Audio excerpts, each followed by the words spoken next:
Elevated సాంగ్లో కూడా జనాల్ని మోటివేట్ చేసేలా రాయగలిగారు అంటే ఆయన స్థాయి వేరు, అతని స్థానం వేరు. ఒక తెలుగు కవి అవ్వడం మూలంగా మనతో ఉండిపోయారు. ఒకప్పుడు కమర్షియల్ మూవీలో హీరో ఎంట్రీ సాంగ్ అంటే అతన్ని ఎలా పొగడాలి, ఎంతలా ఎలివేట్ చేయాలి అని మాత్రమే ఉండేది. కానీ సిరివెన్నెల గారు వచ్చిన తర్వాత ఆ లెక్కలన్నీ మారిపోయాయి. నిజంగా అలాంటి కవి దొరకడం మన అదృష్టం.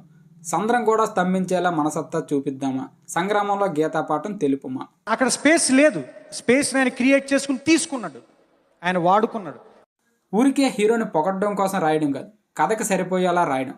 సినిమాలో హీరో క్యారెక్టర్ గురించి చెప్పేలా రాయడం. అంటే కర్నూలులో కొండారెడ్డి బూజు దగ్గర ఓబుల్ రెడ్డి అంటే అప్పటి వరకు ఎవరూ ఎదురెళ్ళని, తనకి ఎదురేలేని ఒక పెద్ద ఫ్యాక్షనిస్ట్ని ఒక సాదా సీదా వ్యక్తి సరదాగా కబడ్డీ ఆడడానికి వచ్చిన 22 ఏళ్ల కుర్రాడు కొట్టాడు అంటే అది మామూలు విషయం కాదు. తన సత్తా అంటే ఏంటో కర్నూలుకి కొండారెడ్డికి కలిపి చూపిస్తాడు. సంగ్రామంలో గీతాపాఠం తెలుపుమా అంటే నువ్వు ఎంత పెద్ద తోపుగా